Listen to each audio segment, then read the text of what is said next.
Go.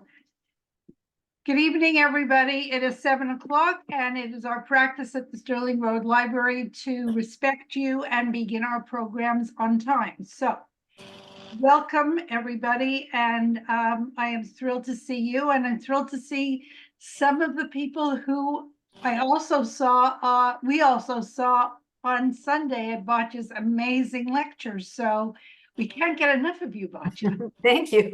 It was very nice being there, and it was very nice. I agree, Arlette. I agree. So I'm Marilyn London. Instead of seeing you in a square, I got to see your whole body, right? I'm Marilyn London, membership chairman, and on the board of the Friends of the Stirling Road Library. And I am so happy to see you all joining us this evening. Again, it's because of you, the friends, who make it possible for us to have Batia and our other wonderful facilitators, both in Zoom and in person at the library. So I thank you so very much for your support and your generosity. And anybody who is a guest, either tonight for the first time or a guest many times, please check us out at www.stirlingfriends.org. I put it into the chat, and become a friend and join us. And it would be wonderful to have you. I hope you're all getting your newsletters and you're reading them and to know what's going on. The only thing I will tell you is that next week at the Friends are sponsoring 3 movie programs. The Monday one is at the library. The Tuesday afternoon one is at Cinema Paradiso. And the Thursday evening one is a Zoom with Shelley, and we are doing a foreign film. So we're giving you lots of choices next week. And of course, next week, remember, on Tuesday, Batia is back. She'll tell you more about that later on. If you know of anybody who was unable to join us this evening, this is a rare treat. Batia is allowing us to record this session. So if you want to see it again, go to the newsletter and it'll be available to you there. Or you could tell people who normally can't see a Batia lecture that they can this time. I guess that's about it, Batia. It was such a pleasure seeing you at the library on Sunday. As I said to you before, I didn't realize how much I missed seeing you, because pre-Zoom, all we did, we used to see you all the time until you said, let's go to Zoom. And Batia, we said, Zoom? What's Zoom, right? And we now found out, because here we are. So I'm very excited about Petra tonight because I've been there and I want to hear all about it, and probably all about that I missed. But in any case, take us to Petra, and thank you for being here. Definitely. Thank you very much, Marilyn. Yes, it was a treat to be there. And well, I'm glad also to be here with Zoom, because we get to see people from many other cities that are not able to join us in person. So that is awesome as well. So I'm going to share my screen with you so we can start and lecture about this wonderful place, which is Petra. Petra, as you can see in this wonderful photograph, it's very rare that you can see Petra without any tourists. For those of you who have been there, it is, of course, one of the marvels of the world. And as you find out when you are there, it's kind of overwhelming because it's rather large. It's really very interesting. The way that it was discovered is also very interesting, because it was discovered by Johann Ludwig Burckhardt. He was a Swiss man, and he was he had a contract with the Association for Promotion of the Discovery of the Interior of Africa, and his goal was to find where the source of the Niger River was. But of course, something happened in between, and he never got there. And this is the way that he is portrayed usually. Why? Is because when he left London in 1806, going to take him 6 years to travel and to find Petra. He did not know it existed, but when he arrived to Malta, he realized that he needed to change his name. He needed to not look Western, and he changed his name into Sheikh Ibrahim ibn Abdallah.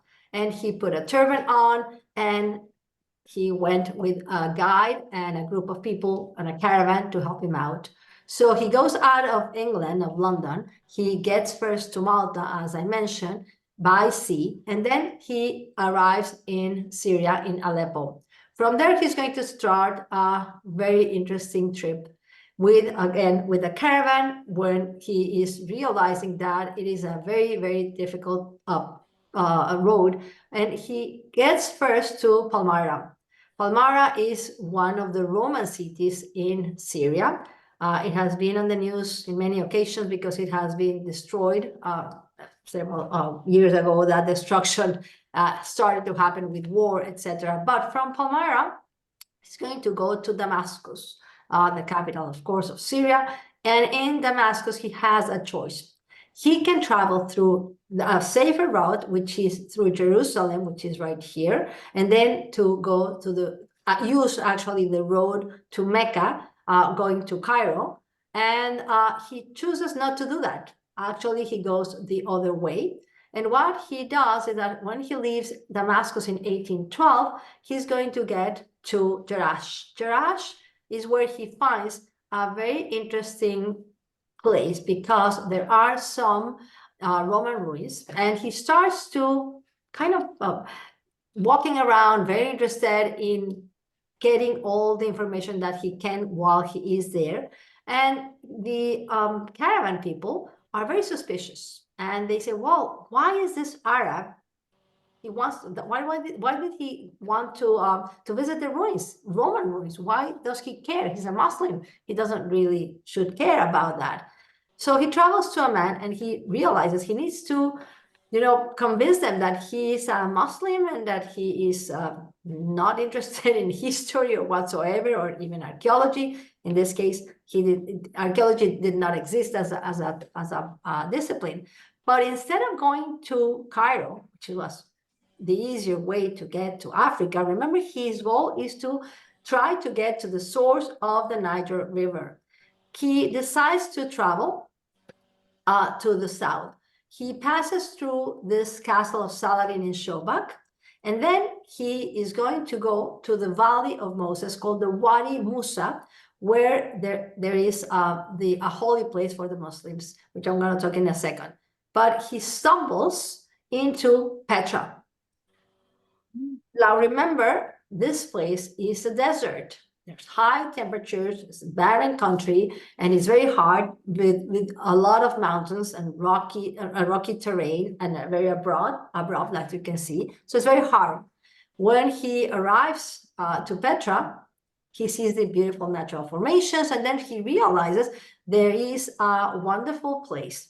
Now, I have to show you this, first of all, as a still, because it's really very interesting to see this scene. And this scene comes from the movie Indiana Jones. But I want you to see this because Petra is down here. So it's a gorge that was actually carved or eroded with the water of the river that would flow there.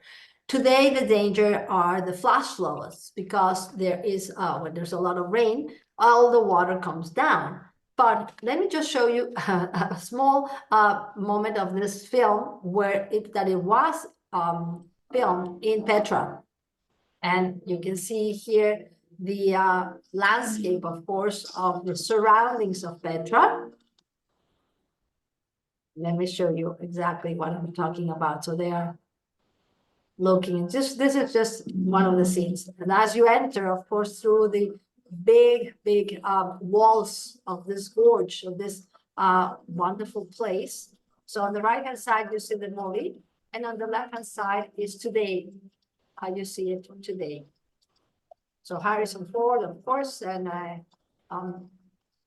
Sean Connery are right there in front of this wonderful building, called today the Treasury. We have on the left hand side. So I don't know, when I saw this film, I did not realize that it was Petra in the backdrop. But of course, today we recognize it, and it's a very famous place. So when he gets there, Burkhard gets to this place, the Treasury, and he goes in, and it takes him too long because he's amazed by this place. And the people from the caravan start to shout at him, and they start screaming, he's an infidel, he's an infidel, and they want to kill him. And so he leaves the city abruptly, and he convinces them that, of course, he wants to go to the Valley of Moses, or Wadi Musa. And this place is believed by the Muslims that it was the place where Moses struck a rock and water came out of it. And there are many wells and springs around there, and some of that water, of course, is right here. This is this place where you see this is the outside. So what he did while he was there, he sacrificed a goat, and also he's going to visit the tomb of Aaron. Well, they go over, of course, and this is later on well, he will go to Cairo later on. But here you have a painting done by an artist, because after after Burckhardt discovered this place, and I have to say discovered the place for the Western eyes, not for people who live there. But they David Roberts, let me just wait a second. David Roberts, among many other travelers, are going to be there. But through the paintings of David Roberts, we can see how they saw this place. And the places that we find here are really beautifully drawn, like this other building that is up high in the hill, on the upper part of the wadi, or the valley, that's called the monastery.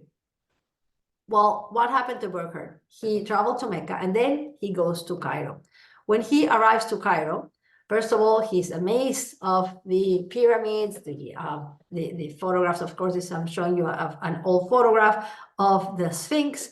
And he wanted to go, of course, to discover the source of the Niger River. And he's waiting for a caravan while he is in Cairo to take him there, to go to Africa and take him there. But he's going to die of dysentery. He was 32 years old.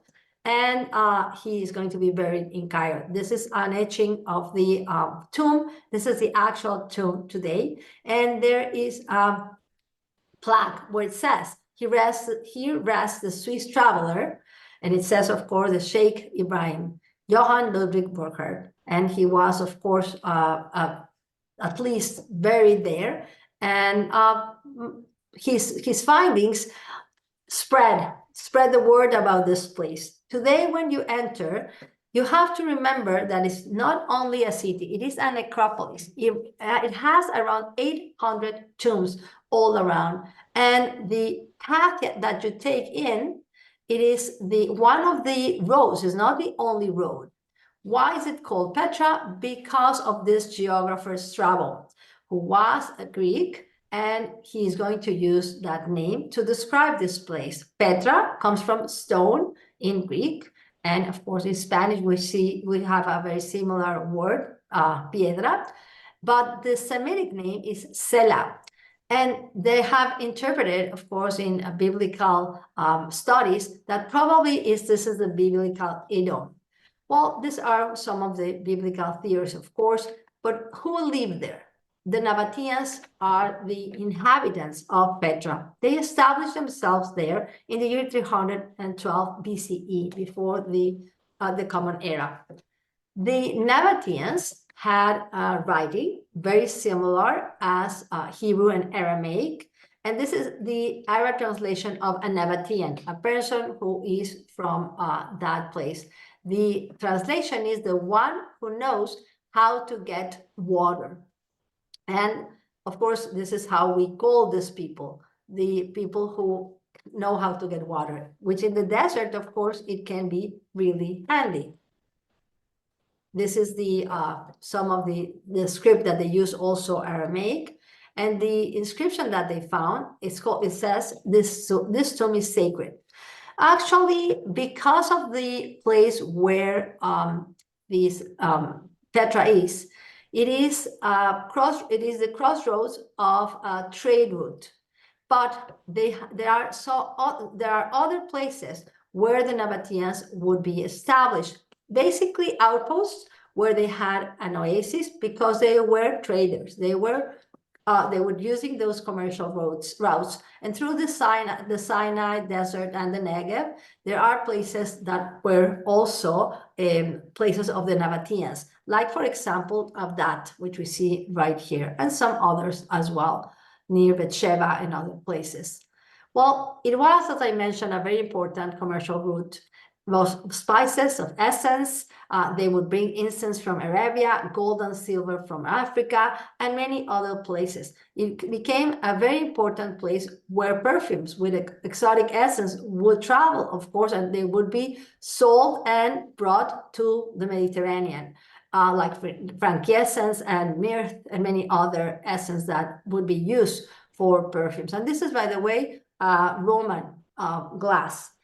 They would be traveling by donkey or by camels, and they would, of course, bring them from the Far East towards Petra, and from there they would travel to the rest of the world, which would be, of course, the Mediterranean and Europe. Here we have some of the routes that would take them to Petra that we see right here, right in the center of those routes. And it would be perfect to bring everything from there, and then it would be the gateway to the Mediterranean and to Italy and or the Roman Empire or the Greek before.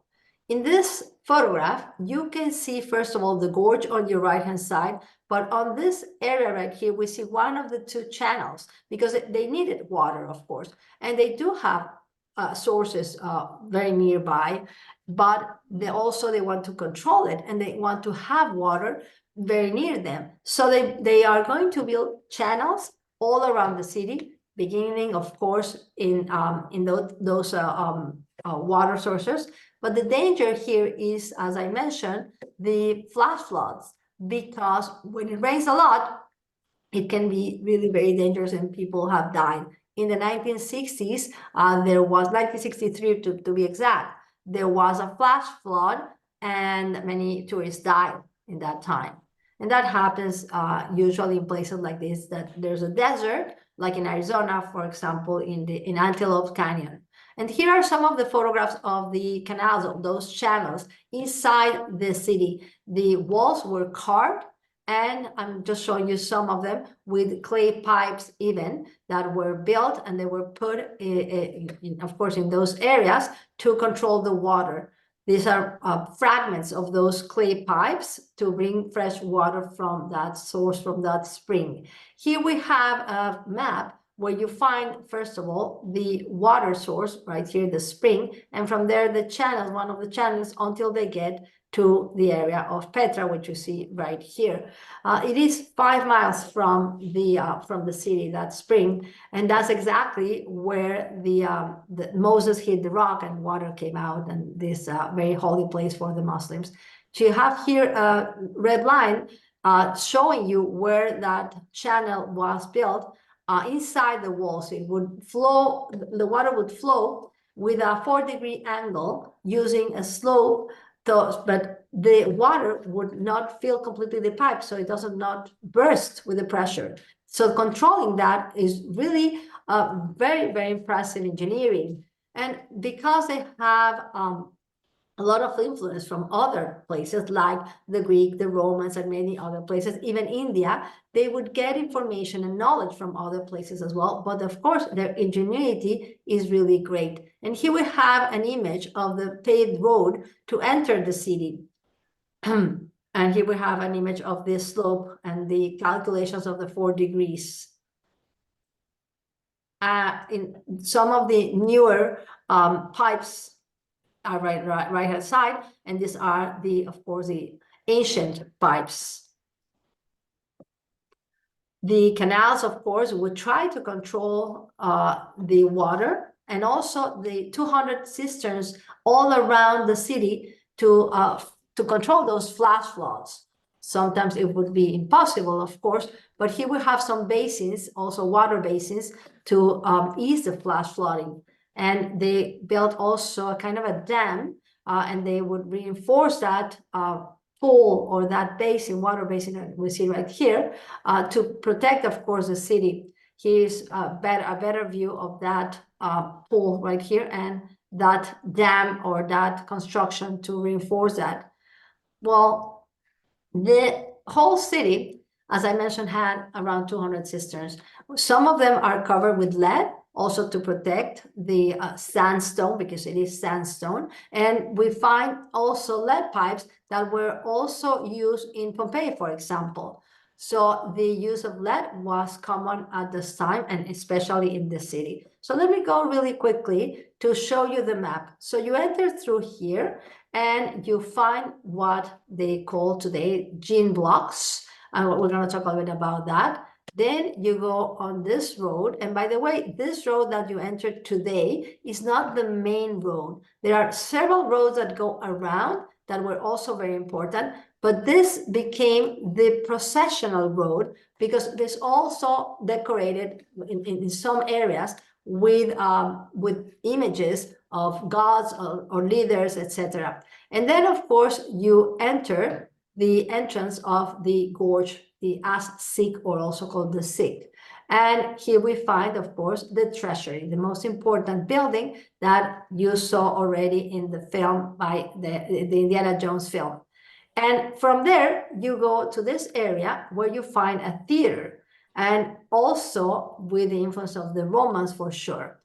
Then you have many tombs all around. That's why I called it a necropolis, but it's also a city with dwelling places, as you're going to find many houses, palaces, but many are tombs dedicated to different places, to different people.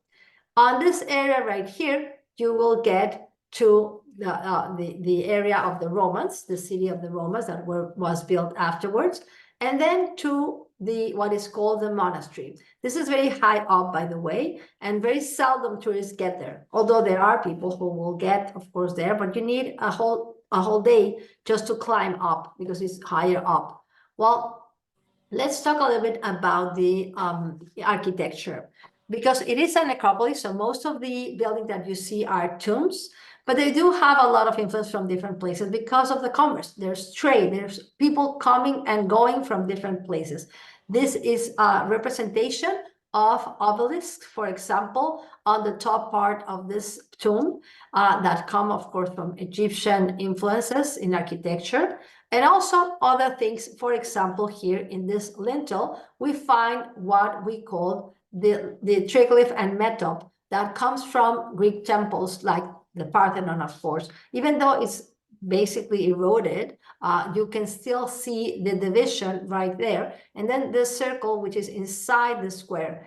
In the Parthenon, this square would be filled with figures. But very often we have a more simpler version with the circle, as you find here.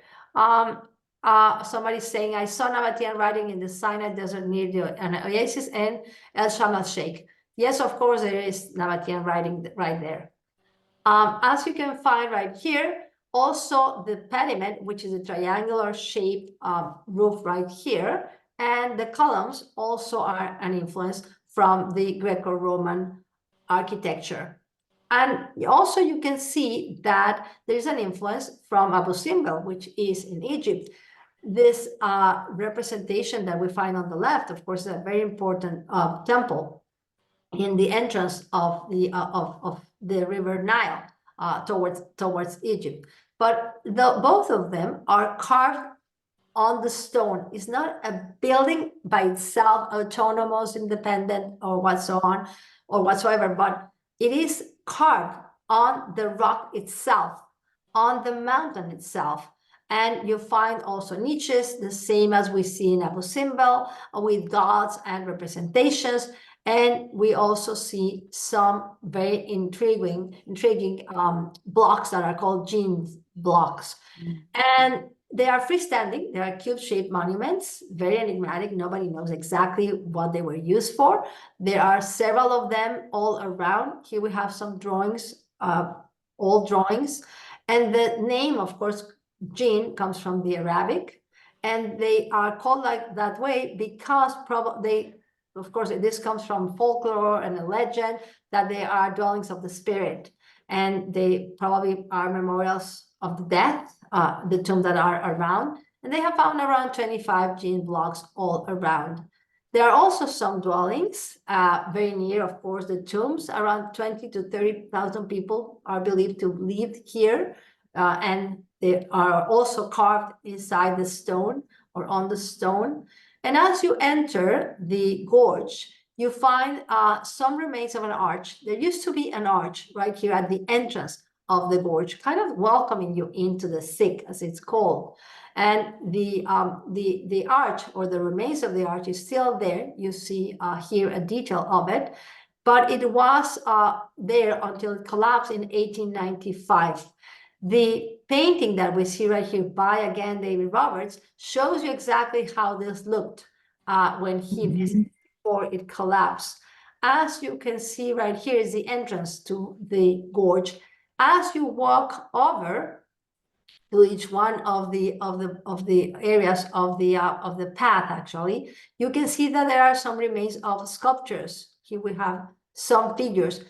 They have been destroyed, eroded, etc. And you can barely see some of the statues. Let me show you here this image of the lower part of the body.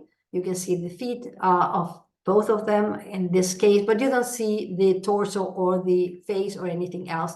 They believe that probably they were representing leaders or gods, but of course, we do not know. The gorge itself, the Sikh, is about 2 kilometers in until you get to the treasure. And it has very narrow passageways. It serves, of course, as a defensive fortress. And as again, I said, the dangers are the flash floods, but it was carved by water, by a river that ran through this area. Other enigmatic representations are geometric, like these that are called beitlis, which are sometimes just like this circle or half circle, and they believe that probably were done to protect the people who would be entering or going out, but it has their own niche. Many things we speculate, of course, we are not sure about their meaning. Well, as you go in, of course, you are there for a surprise, and all of a sudden, the area opens up, and you get to the treasury, which is the main or the most important building that you have here. They do not know until still today, we don't know if it's a tomb or a temple, but it is carved on the rock. It is sandstone, and I'm not saying that is really easy, but it is a soft kind of stone, softer than others, definitely softer than basalt.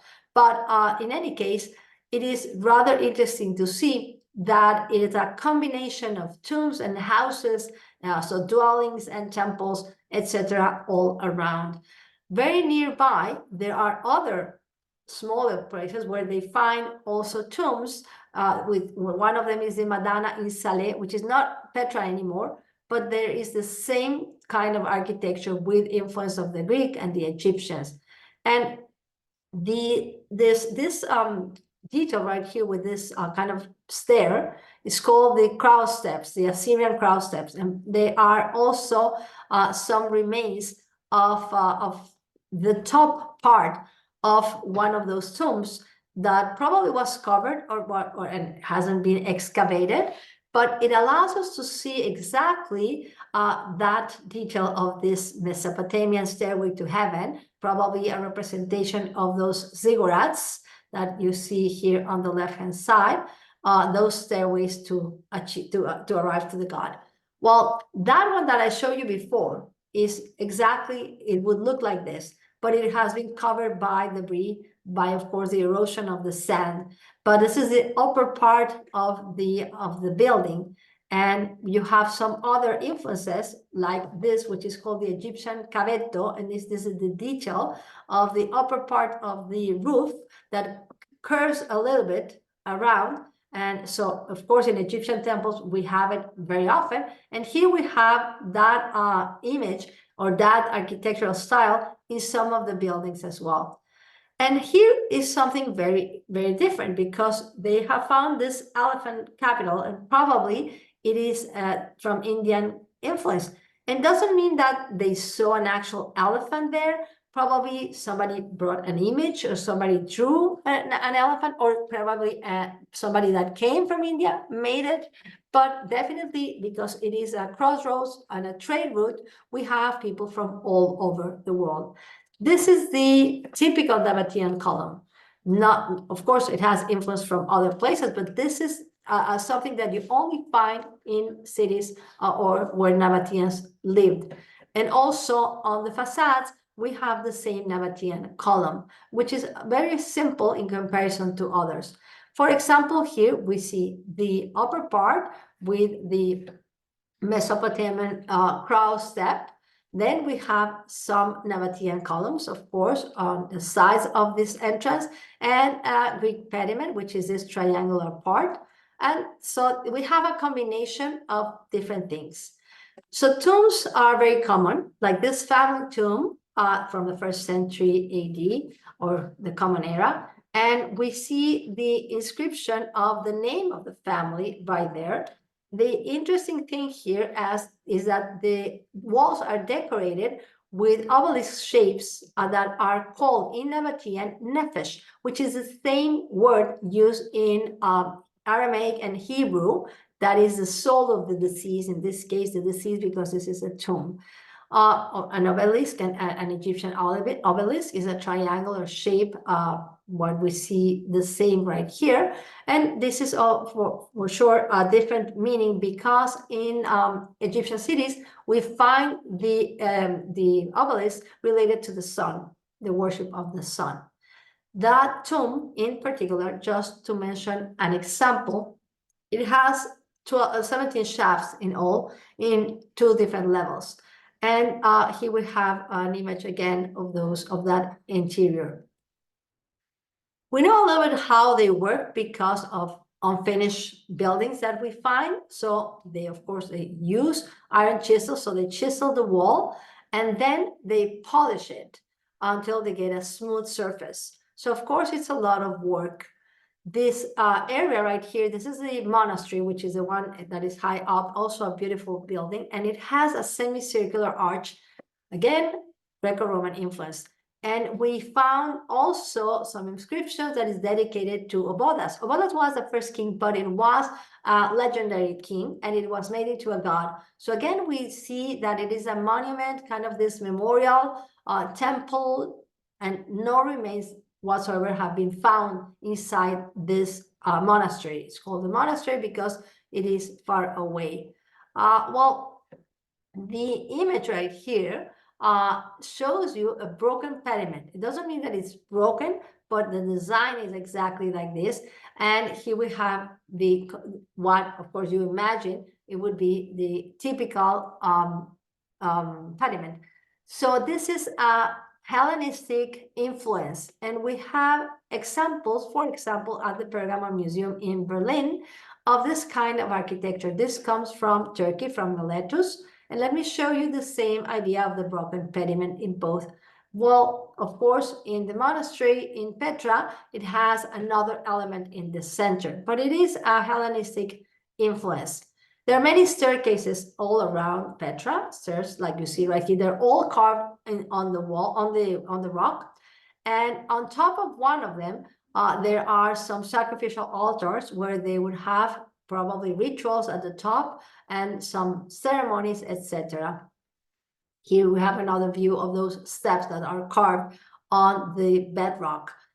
So it's, of course, one of the things that amazes me is the magnitude of each one of those spaces that was carved and hollowed out of the rock itself. You can see here the proportion of this man and this room right there, which is really amazing how large it is.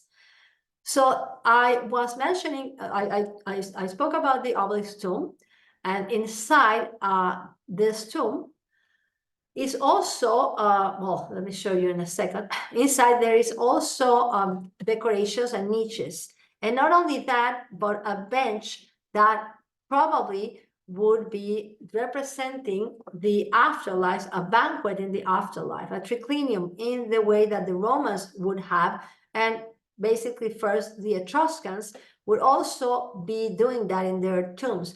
the Etruscans in places like Cerveteri or other places in the Tuscan area, we see that the tombs are all decorated with scenes of the afterlife, and very often we see benches where of course, they recreate a banquet in the afterlife.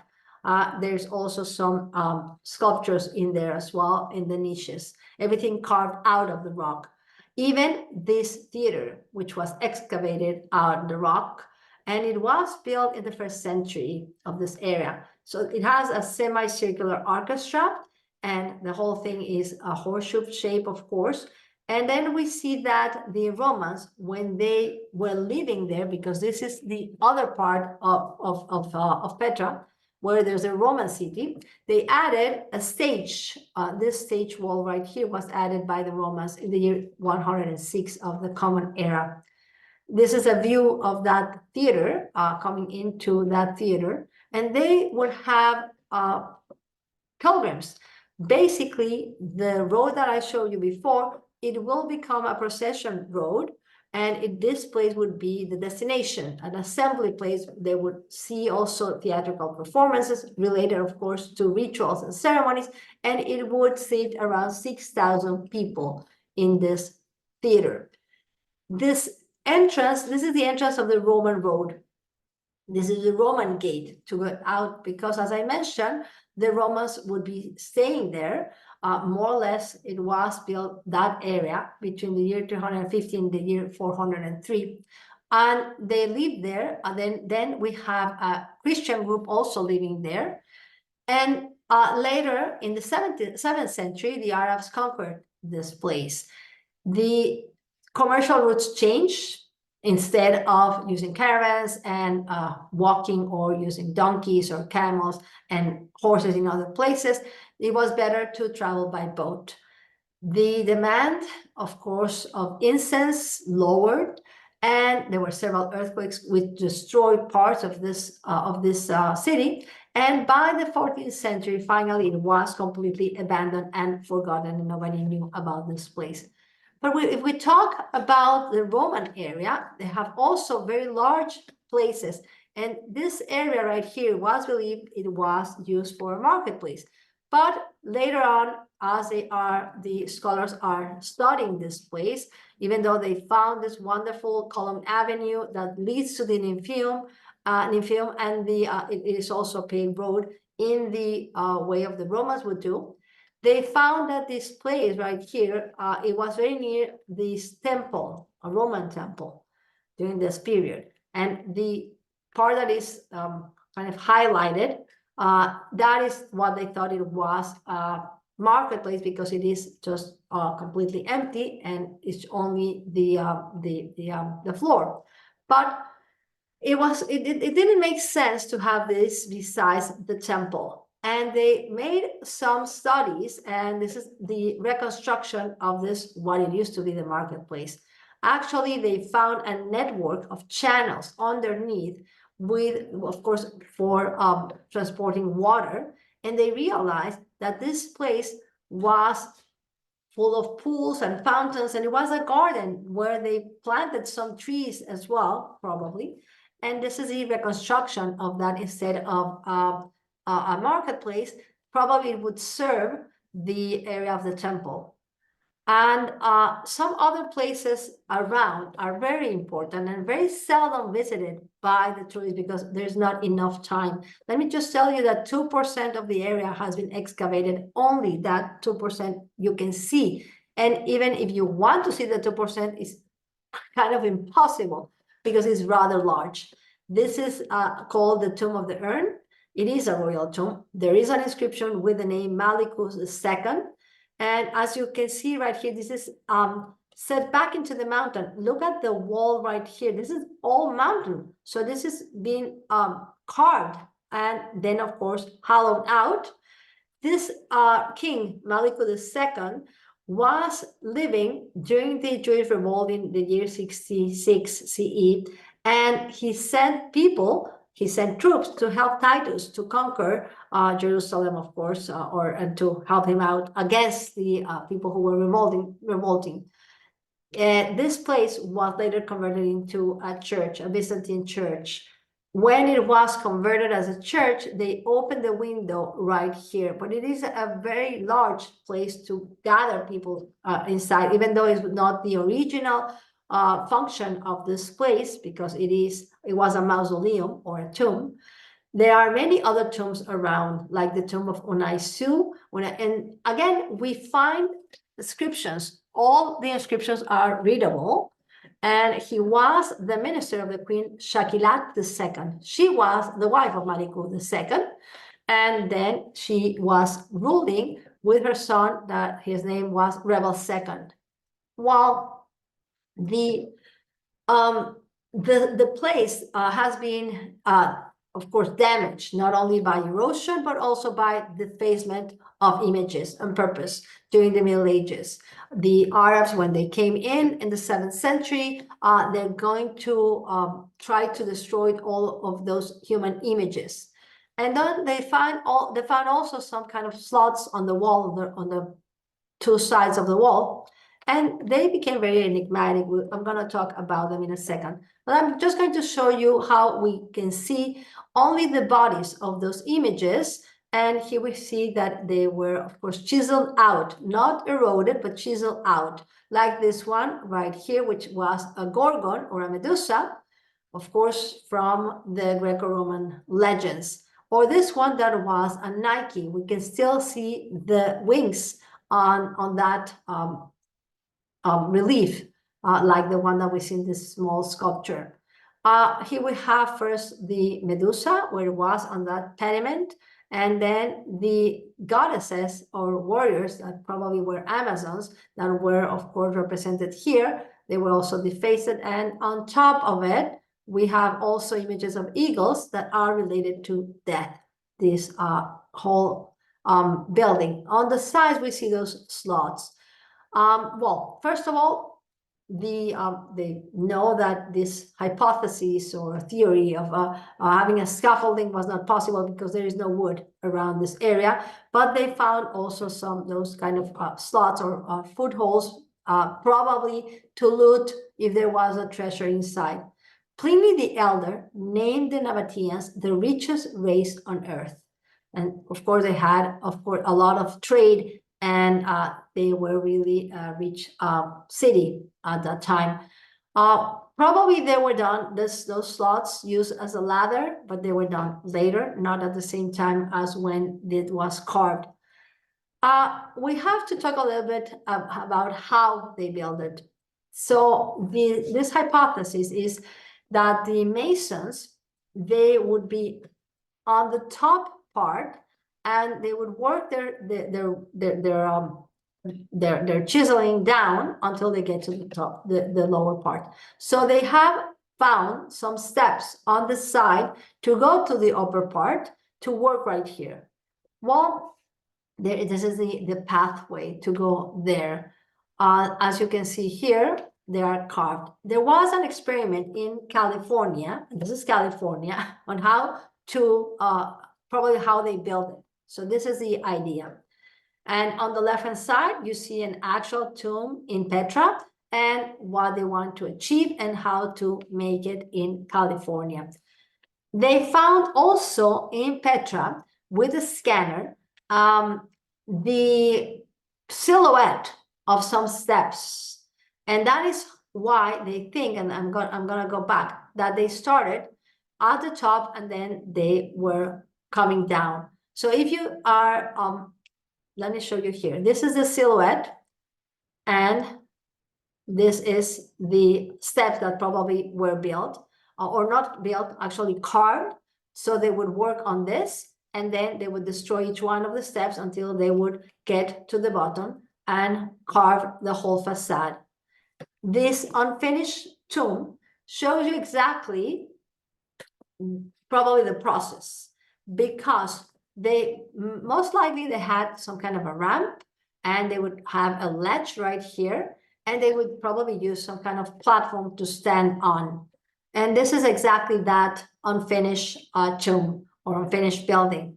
So we have only the upper part. If you see this, it is rather high up. We don't know exactly if that was the case, but that is the idea, working from top to bottom. So in California, when they were doing this experiment, of course, they think that they use this kind of platform, and little by little they work and they start chiseling down. So they go down and down and down, and also the rock comes down. So you're working from top to bottom. They would use kind of pins for a movable platform, but they do not know exactly because there is not an evidence. But here we have them working on that ledge as they are working the facade of that experiment, of course. As you go on and on, you can see that this is probable. And this is, of course, this experiment and this hypothesis. And here we have some of the images when they were doing this and they were working that until they would carve the whole thing. There's a lot of debris. That debris, those stones, probably were also used for the workers, those masons, to have a base where to stand, of course, while they were working themselves down as they were working. Of course, this is a reconstruction of this idea of the debris, the rubble, in front of the facade of this famous building. Well, this is what is left, this hole right here, the one that is unfinished. And the idea is that probably this is what was going to be done afterwards. It was never finished, so we only have the upper part of this facade.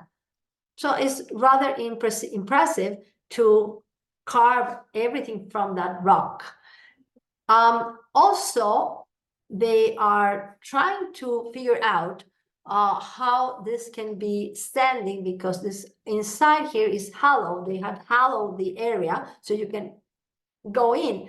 And the weight actually is on this lintel where the pediment is, because, and they know that because there is this image, again, by David Roberts, where this column had fallen down, and there is nothing that fell down, not even this part, because remember, this is part of the rock of the mountain. So it's everything connected. So nothing came down after that. In the year 2003, they discovered 4 burial chambers underneath this building. And they found that 11 people were buried here. And one of them, and this is probably from the period of the King Aritas IV in the 1st century of the Common Era. These tombs and palaces have, first of all, a combination of different influences, but also they are very large. They're magnificent. Their work, the details, all of what you can see here are the remains of an ancient civilization. And we know very little from the Nabateans, and what we know about them is through manuscripts or sources from the Greco-Roman period or contemporaries of them that talk about those Nabateans. In this case, probably they were inspired by the Palace of Nero in Rome, somebody who had traveled there, somebody who brought the knowledge of how to build it or how it would look.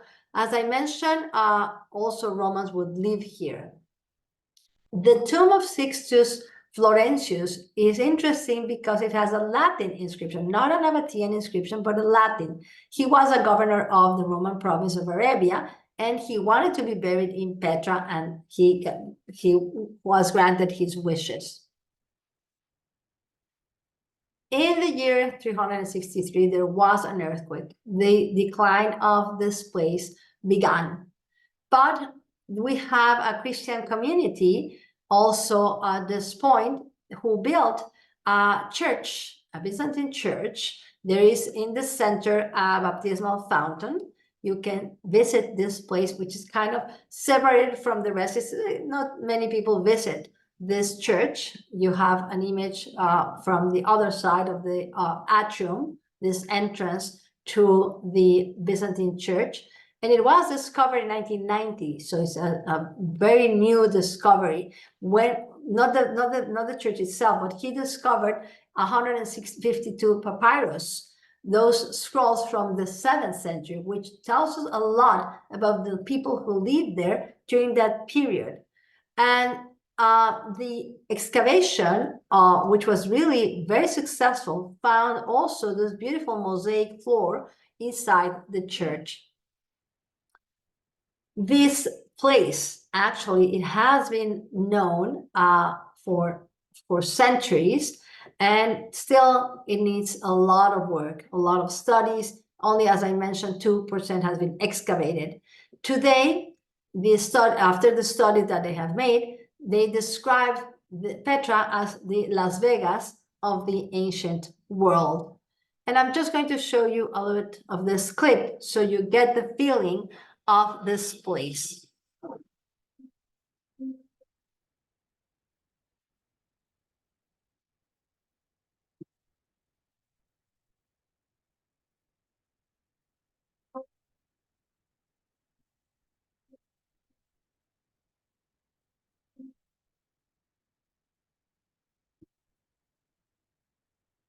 You can still use donkeys or camels to instead of walk.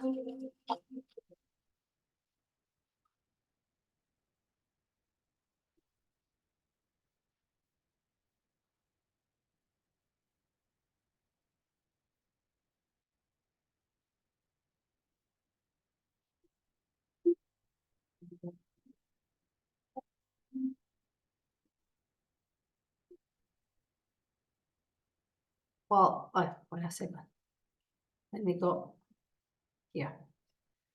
Well, there are so many other tombs and so many other places around the city of Petra that are the perfect combination of different cultures that came together at some point in this crossroads where there was a lot of commerce, there was a lot of trade. We find a combination of Mesopotamic influence, Egyptian architecture, Hellenistic elements all around. And each one of those tombs that have been discovered later, they haven't just numbers. Some of them are really put by the archaeologists, or this one that is called the thief tomb.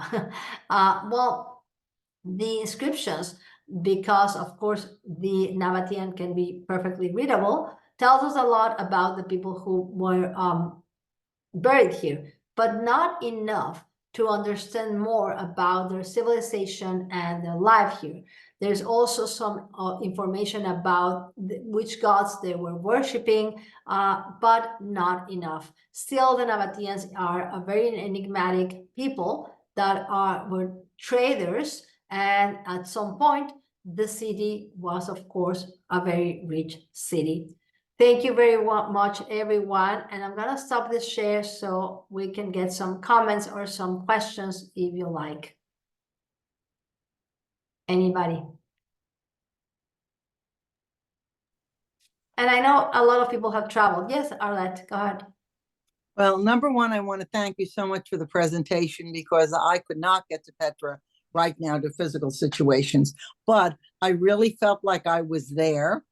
And the excavations I've seen on TV, where in the treasury, they found 4 levels below the treasury of families that were buried there. That's what I mentioned. They found 11 people buried there. Yeah, absolutely. They are from the first century of the Common Era. And of course, as we were mentioning, even though they found them beneath the treasury, the actual place they're not sure what was used for.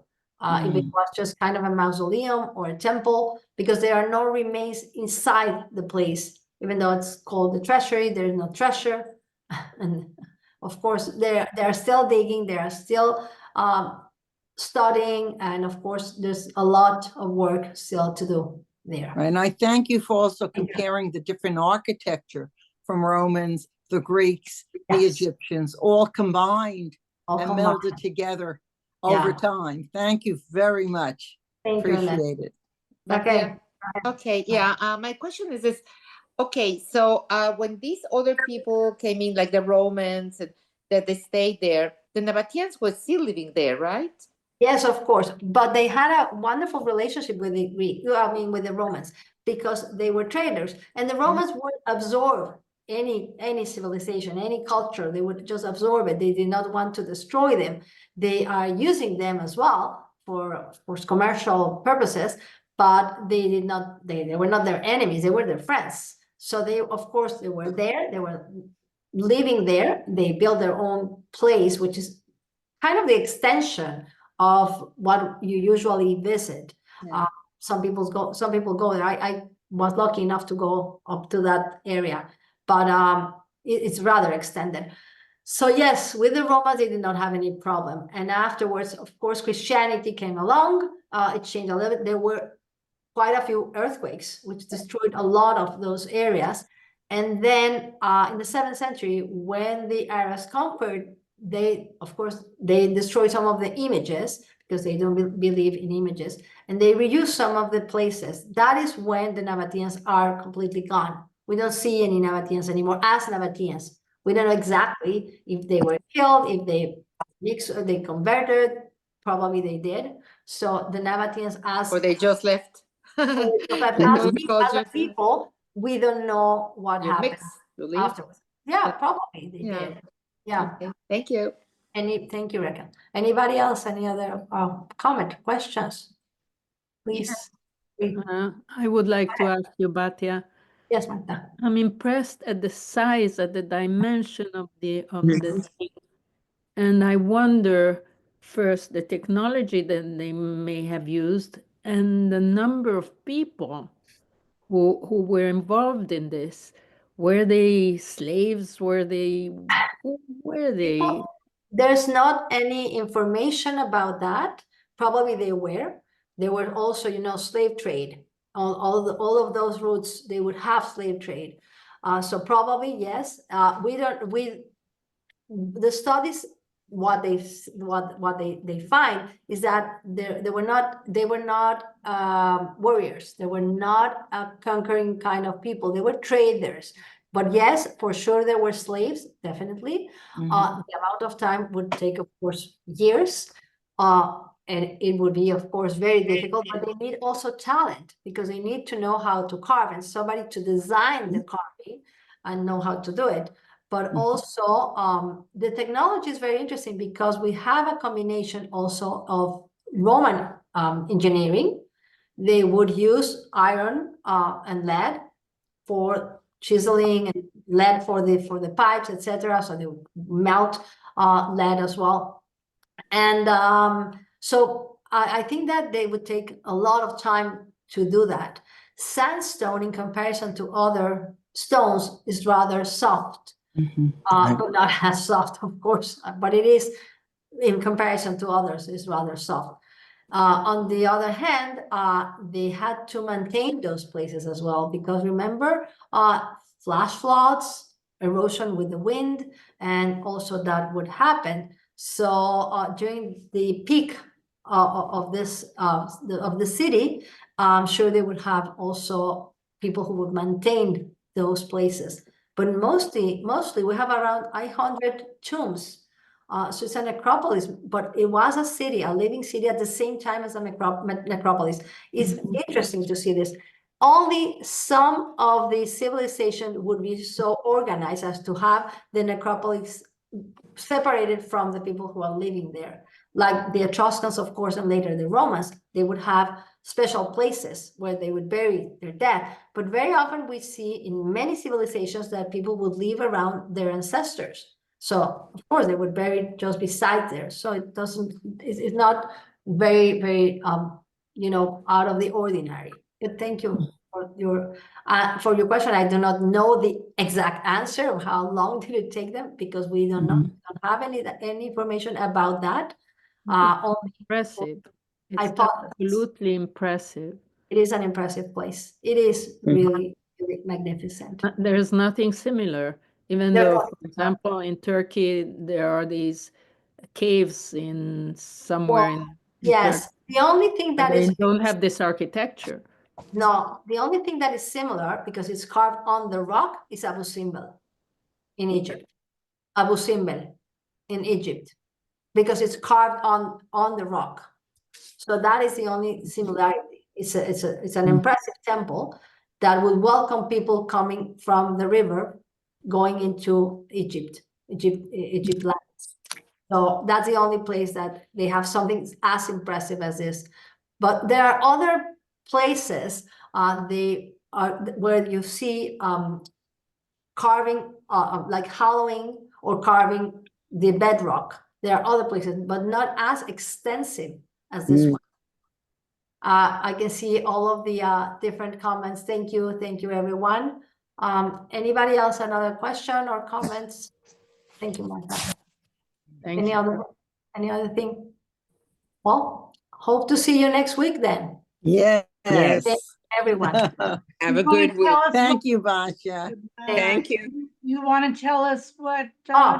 Next week is going to be Palenque, which is a very, very beautiful place in Mexico, in Tabasco, in the region. Nice. The Maya, Yeah. Maya city. You're gonna enjoy it as well. Okay, thank you. Yeah. Looking forward Thank to you it. very much. Thank you, Good everyone. night. Everybody Night. have a good week. The Yeah, same. everybody have a good week. This was incredible, but Thank Yeah. you, Nora. Thank you, this everyone. place Really.